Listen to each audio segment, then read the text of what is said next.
दोस्तों, एक महिला अपनी बेटी को लेकर सीधा चौकी पहुंचती है और चौकी इंचार्ज के पास जाने के बाद रोते हुए बिलखते हुए कहती है कि साहब, मेरी एक शिकायत है, मेरा एक पत्र है, आप इसे ले लीजिए और इसमें कार्रवाई कर दीजिए। दोस्तों, जैसे ही चौकी इंचार्ज ने उस शिकायती पत्र को लिया और शिकायती पत्र को लेने के बाद वह थोड़ा चौंक जाता है। दोस्तों, दरअसल उसमें 2 व्यक्तियों के नाम लिखे हुए थे और एक व्यक्ति जो उसमें होता है वह व्यक्ति होता है जिसकी जगह में वो चौकी चल रही थी। वो थोड़ा परेशान हो जाता है। वो कहता है उस महिला से कि एक काम करो, जो शिकायती पत्र दिया है ठीक वैसे ही रहने दो, लेकिन इसमें से एक नाम हटा दो। महिला कहती है कि साहब, वो तो मुख्य आरोपी है, उसके खिलाफ तो कार्रवाई कराने के लिए मैं आई हूँ ताकि मुझे इंसाफ मिल सके। अब चौकी इंचार्ज थोड़ा परेशान हो जाता है। वो अपने उच्च अधिकारी यानी कि थाना अध्यक्ष से वार्तालाप करता है और जाकर कहता है कि साहब, मेरी समझ में नहीं आ रहा है,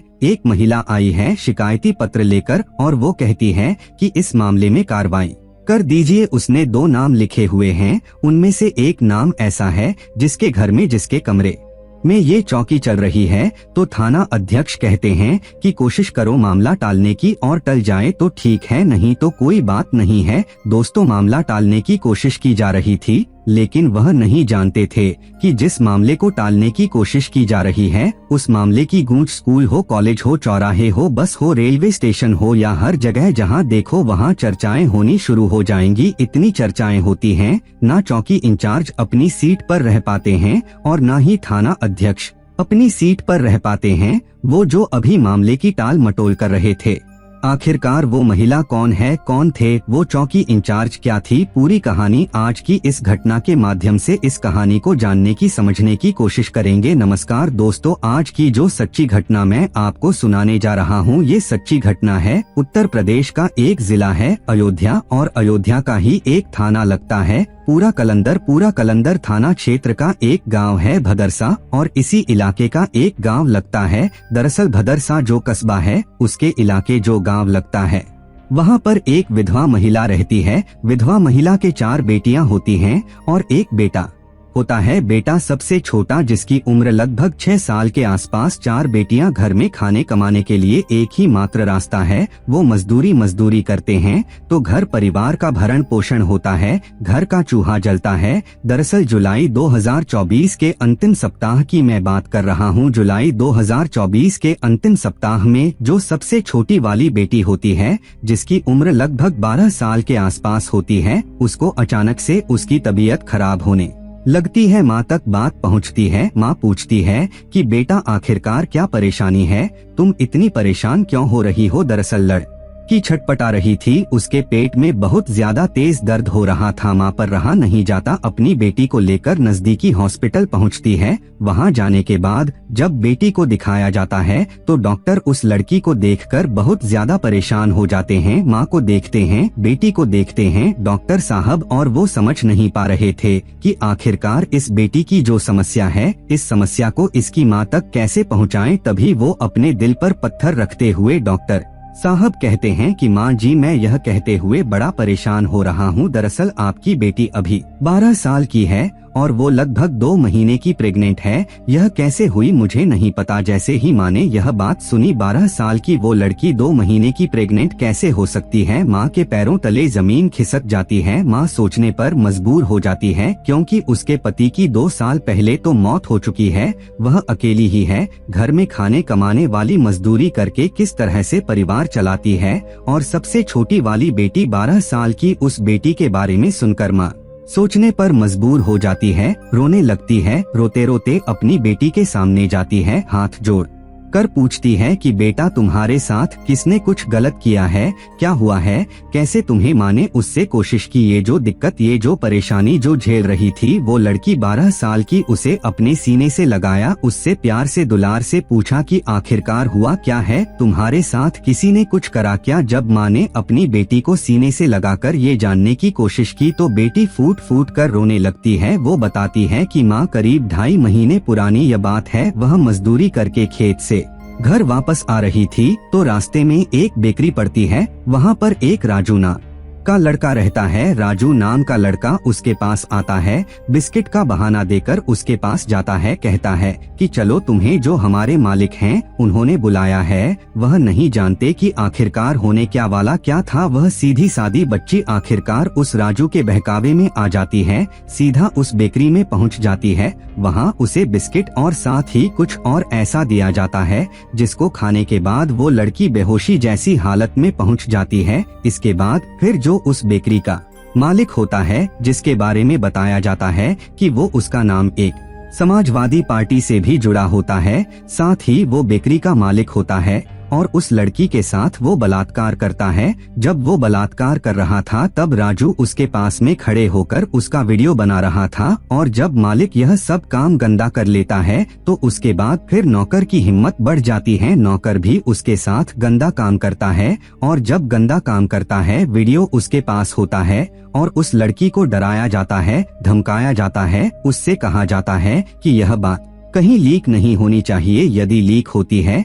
किसी के पास जाती है तो देख लेना, यह वीडियो सोशल मीडिया पर वायरल कर दी जाएगी और यह सोशल मीडिया पर वायरल हुई तो फिर तुम किसी को मुंह दिखाने के लायक नहीं बचोगी, काबिल नहीं बचोगी। लड़की को जैसा समझाया गया, क्योंकि 12 साल की उसकी उम्र होती है, उसको अच्छे और बुरे के बारे में कोई समझ नहीं थी। जैसा डराया गया, धमकाया गया, उस लड़की ने फिर अपनी जुबान बंद रखी। लेकिन यहाँ जुबान बंद रहने से ही काम नहीं चला, बल्कि उस वीडियो के सहारे से लड़की को बार बार बुलाया गया और बार बार उसके साथ ऐसे ही गंदा और घिनौना कृत्य होता रहा और वह बेचारी इसका विरोध भी नहीं कर पा रही थी, क्योंकि उसे पता था कि भाई बहुत छोटा है, पिता उसका है नहीं, माँ उसकी मजदूर है, करे तो क्या करें। लेकिन वक्त जब आगे बढ़ जाता है तो उसको एक दिन तकलीफ होती है और तकलीफ होती है तो माँ को पता चलता है और डॉक्टर के माध्यम से यह पता चलता है कि वो 2 महीने की प्रेग्नेंट है। जब नाम लिया जाता है कि आखिरकार किसने उसके साथ ये गंदा काम किया है, तब माँ एक प्रार्थना पत्र लेकर सीधे चौकी जाती है।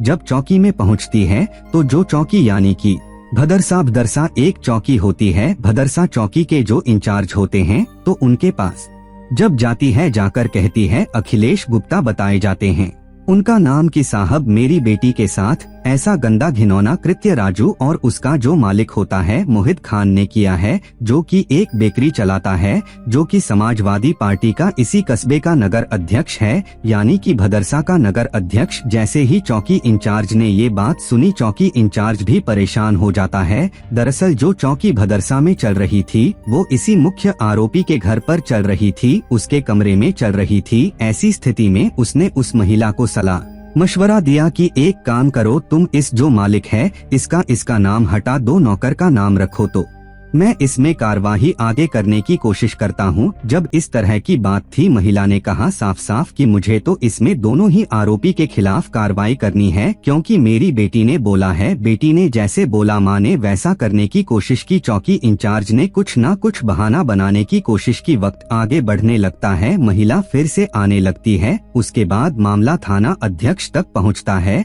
तो थाना अध्यक्ष बताया जाता है कि तरह तरह के बहाने करने लगते हैं और FIR दर्ज नहीं होती। तब यह महिला थोड़ा परेशान होकर एक इसी कस्बे की इसी जगह की एक महिला होती है जो कि सामाजिक कार्यकर्ता होती है। बात जब वहां तक पहुंचती है तो वह महिला इस महिला के साथ सीधा थाने और चौकी का रुख करती है और जाकर कहती है कि FIR दर्ज क्यों नहीं करते। इसी बात पर कहां सुनी होती है और कहां सुनी कुछ ज्यादा बढ़ जाती है। उसके बाद न केवल कहां सुनी होती है बल्कि विश्व हिंदू परिषद, साथ ही बजरंग दल, निषाद पार्टी, कई ऐसे लोग इकट्ठा हो जाते हैं और इकट्ठा होने के बाद हंगामा करना शुरू कर देते हैं। जैसे ही हंगामा करना शुरू करते हैं, यह बात अखबारों में प्रकाशित हो जाती है, साथ ही सोशल मीडिया पर चलने लगती है। अब इसको टीवी चैनल वाले भी इस मामले को थोड़ा गंभीरता से लेते हैं। इसी बीच में जो बीकापुर के विधानसभा के जो विधायक होते हैं अमित सिंह, वह परिवार से संपर्क करते हैं और परिवार से संपर्क करने के बाद मुख्यमंत्री योगी आदित्यनाथ से वह समय मांगते हैं। मुख्यमंत्री योगी आदित्यनाथ समय देते हैं और 2 अगस्त 2024 को आखिरकार समय मिल जाता है। हालांकि FIR दर्ज हो चुकी थी और जब जैसे ही पुलिस वालों को पता चलता है कि यह परिवार मुख्यमंत्री से मिलने के लिए गया है तो जो काम कई घंटों में नहीं हो रहे थे वो काम फिर मिनटों में शुरू हो जाते हैं। आखिरकार फिर आरोपी की गिरफ्तारी भी शुरू हो जाती है। दोनों आरोपियों की, राजू और मोहित खान की गिरफ्तारी हो जाती है। न केवल इनकी गिरफ्तारी होती है, जिस चौकी इंचार्ज ने प्रार्थना पत्र में नाम बदलवाने की बात कही थी, थाना अध्यक्ष ने नाम बदलवाने की बात कही थी, ऐसा उन पर आरोप लगता है, वो भी सस्पेंड हो जाते हैं। वो सस्पेंड होते हैं तो फिर प्रदेश की पुलिस में हड़कंप मचना शुरू हो जाता है। बात यहीं तक नहीं थमती। मुख्यमंत्री योगी आदित्यनाथ विधानसभा में खड़े होते हैं और विधानसभा में खड़े होकर अयोध्या के पूरा कलंदर थाना क्षेत्र के उस इलाके की 12 साल की उस बच्ची की पूरी कहानी बयां करते हैं